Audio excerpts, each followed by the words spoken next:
Let's read Night Tree by Eve Bunting, illustrated by Ted Rand. It's a Voyager book.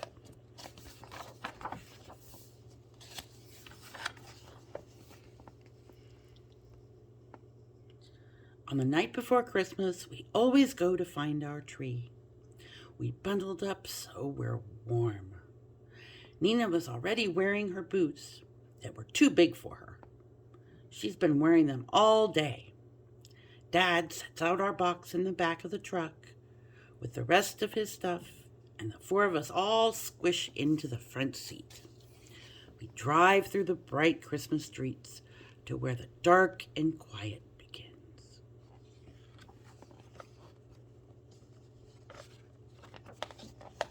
Nina is almost asleep when Mom's in Mom's lap when we stop. Are we there? I ask. Dad says yes and rolls down the windows so we can smell the tree smell. We scramble out. There are oaks growing there, and alder and maples that are bare now and white in the moonshine. The pines and the spruces and the firs are green. This is called Luke's Forest, but Dad says it's not really a forest, just a nice forgotten place where our town ends. Dad goes first on the path between the trees, carrying our box and the big red lantern. Mom and Nina go next, holding hands, and I come up last with the blanket. It hasn't snowed yet. It's just cold and my breath hurts. The sky is spattered with stars, and the moon, big as a basketball, slides in and out between the treetops. Dad's lantern sweeps ahead. Look, he whispers. We stop. A deer is watching us. I see the brightness of its eyes when it turns, and it's gone. Here's our tree, Dad says. It has been our tree forever and ever. We walk around it, touching it. It's grown since last year, I say. Mom puts her hand on my shoulder. So have you. So have I, Nina says. Nina hates to be left out.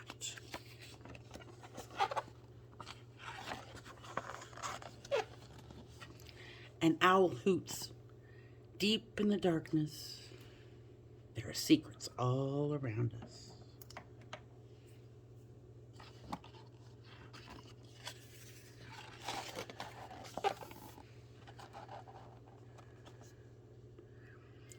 Can I put the popcorn chain? Nina says.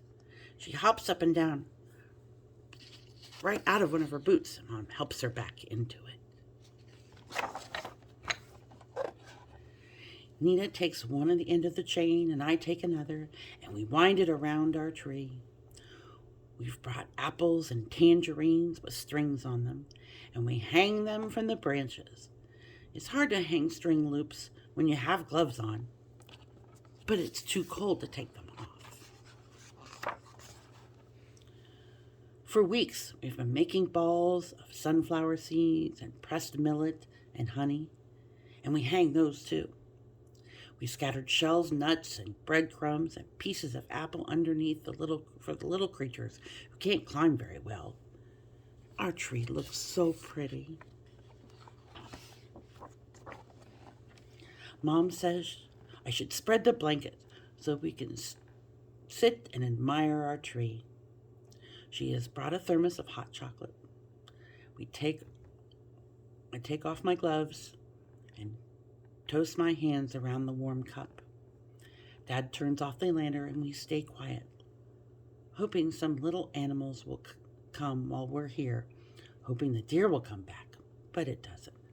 It's shy, Dad says. I'm shy too, Nina tells him. Before we leave, she and I could choose a Christmas carol to sing. I choose "Oh, Come All Ye Faithful." Nina chooses "Old MacDonald Had a Farm." That's not a Christmas song, silly, I tell her. But Mom says it's fine and a very nice song, too. We sing fast because there's a lot of verses and it's getting colder. After the last E-I-O, we gather up our things and head for the truck. I look back once. Our tree has folded itself into the darkness, but I think I can see it still.